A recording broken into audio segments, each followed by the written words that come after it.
Chief justice of India Gogoi साहब को विशेष धन्यवाद देता हूं। एससी जज होने के नाते और भारतीय संविधान की मूल प्रस्तावना को मानते हुए इतिहास के पन्नों में पहले ऐसा उन्होंने एक निर्णय लिया है कि जो जुडिशरियाँ उनके पद छोड़ करके जितने भी सुप्रीम कोर्ट में कर्मचारी होंगे उनमें आरक्षण होगा। 22.5% SC ST का होगा और 27.5% OBC मेरे भाइयों का होगा। तो ये सबसे बड़ा कदम है कि जहां एक तरफ कुछ लोग हाथ में डमरू दे करके समाज को गुमराह करने का काम कर रहे हैं, वहीं गगई साहब ने उनके हाथ में कलम दे करके बाबा साहब के जाइए अपने अधिकारों के हिसाब से सुप्रीम कोर्ट में नौकरी प्राप्त कीजिए। जहां लोग मंदिर में घुसने पे मारते हैं, घसीट घसीट कर मारते हैं, मंदिर को धुलवाया जाता है, तो असली काम अगर किसी ने किया है आज की स्थिति में तो वो गगई साहब ने किया है कि जो बाबा साहब ने कहा था कि आपके अगर मंदिर मस्जिद गुरुद्वारे हैं तो भारत की पार्लियामेंट, स्टेट की विधानसभाएं और हाई कोर्ट सुप्रीम कोर्ट हैं। तो जहां व्यक्ति कोई वहां सुप्रीम कोर्ट में जाएगा तो मेरा मानना यह है कि उसकी आने वाली 7 पीढ़ियां सुधर जाएंगी कि मेरे पापा चाहे 4 क्लास कर्मचारी हैं लेकिन वो देश की सबसे बड़ी जो कोर्ट है, न्यायालय है, उसमें ड्यूटी करते हैं, वो अपने अधिकार जानते हैं और देश को और बताते हैं। तो जो 60 साल से रुका हुआ निर्णय आज हुआ है, तो मैं वही कह रहा हूं कि जो बाबा साहब ने सपना देखा था, गगई साहब आपका धन्यवाद, आपने एक कदम बाबा साहब के सपने को आगे बढ़ाते हुए उसे पूरा करने का काम किया कि यानी कि SC ST OBC के जिनसे हजारों लोगों को लाभ मिलता वो 60 साल बाद पूरे किए जा रहे हैं। तो ये बड़े दुर्भाग्य की बात है। इतना समय क्यों लग गया आखिर इस फैसले को लागू होने में? देखिए, लोगों की मंशा नहीं थी, लोगों की मंशा नहीं थी कि देश की सबसे बड़ी अदालत में SC ST OBC के लोग जुड़े, चाहे वो 4 क्लास कर्मचारी हों। उन्हें पता है कि जो आज यहाँ 4 क्लास कर्मचारी लगेगा, कल को उसका बेटा IAS PCS भी बनेगा और जज भी बनेगा।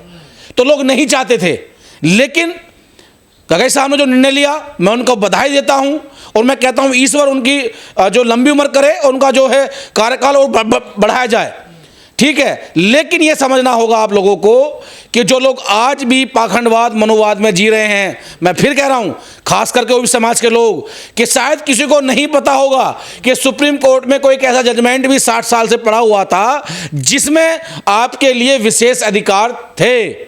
आज हमें खुशी हुई होगी कि जब कोई हमें कोई दूसरा तीसरा चौथा भाई मिलेगा वहां, तो वो बेचारा कोई यादव होगा, कोई जाटव होगा, कोई कुर्मी होगा, कोई सैनी होगा, कोई काछिया होगा, कोई मेरा वाल्मीकि भाई होगा, तो सीना गर्व से चौड़ा होगा हमारा कि ये सपना बाबा साहब का था। और असली सपना जब पूरा होगा कि जब उनके बच्चे IAS PCS जज बनेंगे, MP MLA बनेंगे, जब जाकर के हमें खुशी मिलेगी। पर ये कह रहे हैं लोग आरक्षण तो आपको मिल गया लेकिन आपके पास योग्यता तो होती नहीं है। देखिए, ऐसा नहीं है, योग्यता है, जब मौका ही नहीं मिला तो योग्यता कहां से मिलेगी? भाई आपने जब कॉलम ही बंद कर दिया कि भाई आपके पास आरक्षण नहीं है, अब कॉलम खुला है, आप देखिए जहां एक नौकरी होगी वहां हमारे समाज के लोग, हमारे SC ST OBC के भाई 100 खड़े नजर आएंगे और जो उनमें अच्छे नंबर लेकर आएगा वहां नौकरी करेगा। और उसके बाद मैं चाहता हूं कि वो बाबा साहब को याद करें, कल को फिर वो अपने बच्चों को और अच्छी तालीम दें, शिक्षा दें, जिससे कि जब कभी और मौका मिले तो वो बेचारे पीछे ना रह जाएं। तो क्या कहना चाह रहे हैं, जब जब मौका मिला आप लोगों ने करके दिखाया? साहब, इस देश में एकलव्य का अंगूठा काट दिया गया द्रोणाचार्य द्वारा, और जब मौका मिला तो लोगों ने इतिहास रचा है। जिस बच्चे को स्कूल में ना पढ़ना दिया गया हो, आज उस बच्चे के संविधान से देश चल रहा है। जिस महिला को नकार दिया गया हो, आज वो देश की 3 नंबर की पार्टी चला रही हैं बहन कुमारी मायावती जी। जिस बच्चे को कभी मौका ना मिला हो, आज वो चीफ जस्टिस ऑफ इंडिया है। तो जब मौका मिलेगा तो ये समाज SC ST OBC अपनी काबिलियत को दर्शाएगा और तुम्हारे साथ आंखों में आंखें डाल के बताएगा कि जिसे आप कहते हो कि हम नंबर 1 हैं, आप तो नंबर 10 में नजर भी नहीं आओगे। पूरा बहुजन समाज धन्यवाद दे रहा गवई साहब को, कह रहा है ऐतिहासिक फैसला है। तो ज्यादा बड़ा काम था क्या? बहुत बड़ा काम है। बात आरक्षण की नहीं है, आप ये देखिए 60 साल क्यों लगे? 60 सालों में सरकार किन की थी, किन की क्या मंशा थी? 11 साल से माननीय मोदी जी भी बैठे हुए हैं केंद्र में, तो ऐसा क्यों हुआ? कब तक दबाओगे? ये वो बाबा साहब के अनुयायी हैं, जितना दबाओगे उतनी मजबूती से बाहर निकल के आएंगे। और मैं चाहता हूं कि सब लोग जो भी वैकेंसी आए ये ना देखें कि फोक क्लास कर्मचारी की नौकरी है, ये देखिए कि सुप्रीम कोर्ट है। अब तो जजों में भी आरक्षण की मांग उठने लगी कि बिल्कुल होना चाहिए।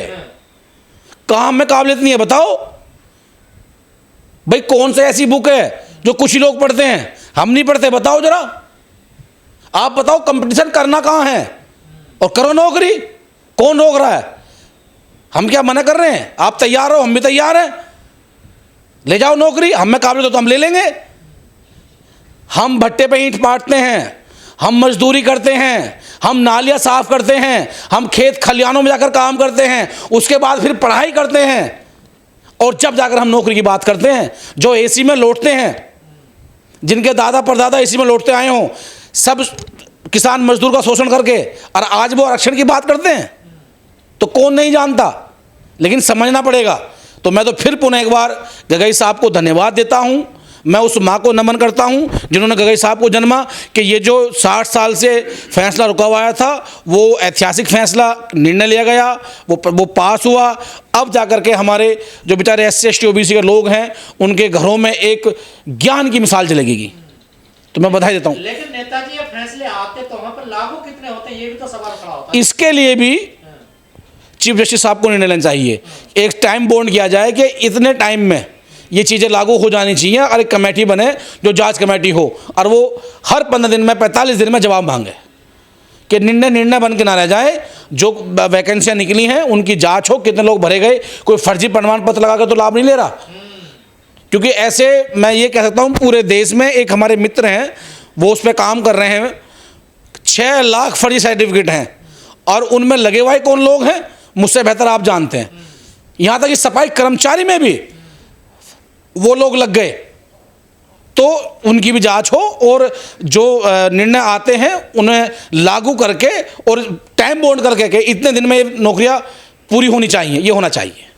तो क्या आपको लगता है गवई साहब ने जो फैसला लिया, अब वो कह रहे हैं कि जजों की नियुक्ति जो कॉलेजियम सिस्टम है उसमें भी ट्रांसपेरेंसी होनी चाहिए? बिल्कुल होनी चाहिए, पारदर्शिता आनी चाहिए जजों, बिल्कुल होनी चाहिए। और मैं उम्मीद करता हूं जो उनका कार्यकाल बचा हुआ है, जाते जाते अभी आपने एक 6 मारा है, एक 6 और मारे, और वो इतिहास के पन्ने में दर्ज हो, निर्णय ऐसा ठोस निर्णय लिया जाए जिससे कि दिल्ली से बैठे हजारों किलोमीटर दूर एक गरीब का बच्चा ये कहे कि मैं LLB कर रहा हूं, और जब मैं कल को प्रैक्टिस करके जज की नौकरी लूंगा तो गगई साहब की कलम की देन है कि उनका निर्णय आया था और आज मैं जज बना बैठा हूं। गवई साहब से उम्मीद है आपको? बहुत उम्मीद है। मैं फिर पुनः उनको बता देता हूं, chief justice of India Gavai साहब पक्के अम्बेडकरवादी हैं, बुद्धिस्ट हैं, पहले देश को अम्बेडकरवादी और बुद्धिस्ट जज मिले। मैं उम्मीद करता हूं कि इसी तरीके से वो काम करते रहें, तो ये बाबा साहब का सपना है, तो अम्बेडकरवादी होंगे, ठीक है। लेकिन ऐसे ना हो कि नाम के अम्बेडकरवादी हो, काम के ना हो। लेकिन अभी तक गगई साहब जो निर्णय लिए हैं प्योर अम्बेडकरवादी हैं, उनके फादर भी अम्बेडकर मूवमेंट से जुड़े रहे हैं, बुद्धिस्ट रहे हैं।